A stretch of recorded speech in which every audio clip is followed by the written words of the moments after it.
Une anecdote qui a beaucoup fait rire Anne-Elisabeth Lemoine et ses chroniqueurs.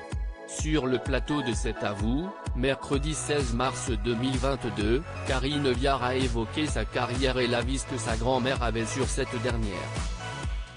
Alors que l'animatrice de l'émission a lâché, votre grand-mère vous disait toujours « Tu joues très bien, mais toujours dans des films à la con », l'actrice a confié « Ça si est-il vrai.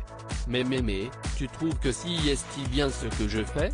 Je trouve chérie que tu joues très bien, mais toujours dans des films à la con ». Amusée, la star a révélé « Elle m'a fait aussi. Un jour, j'ai fait le film de Christine Pascal qui s'appelle Adultère, mode d'emploi. Je lui ai dit, mémé, tu sais, je vais être un peu nue dans le film. Imitant la voix de sa grand-mère, l'actrice a déclaré, bah je pense que maintenant, il faut tout le temps qu'il y ait une bonne femme à poil alors autant que ce soit toi. Amusée, l'actrice a glissé, donc ça, très bon sens, et puis elle va voir le film. Alors je lui dis, ça t'a plu ? Oui, c'était bien, t'es sûr ? Ça ne t'a pas choqué ? Bah non, pourquoi ? Elle laisse passer un petit moment et elle me dit, si est-il parce qu'il a plus de boulot Richard Berry qui fait ce film-là. Ça m'a fait rire. Face à Anne-Elisabeth Lemoine, Karine Viard a indiqué que sa grand-mère aurait préféré la voir en princesse. Là, je vais faire Madame de Sévigné alors j'aurai une petite pensée pour elle, a-t-elle confié. Karine Viard, ils étaient très originaux en octobre 2017, si est-il dans les colonnes du Monde que l'actrice avait fait de tendres confidences sur ses grands-parents, qui l'ont élevé.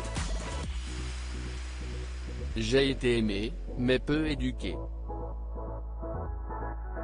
J'ai grandi un peu de façon sauvage. Cela m'a donné une incroyable liberté d'être moi-même, et un certain franc-parler. Je n'étais pas pour y gâter, parce que je vivais au quotidien avec eux, mais disons qu'ils n'avaient pas les mêmes rêves, les mêmes projections, les mêmes exigences que des parents envers leurs enfants. Il n'y avait pas non plus de tension relationnelle, avait-elle dévoilé, avant d'ajouter, j'ai quand même un peu été leur chien d'aveugle. Je leur ai redonné goût à la vie. C'était une situation provisoire qui est devenue définitive, mais dont personne ne parlait. On a passé sous silence des choses qu'aujourd'hui on expliquerait.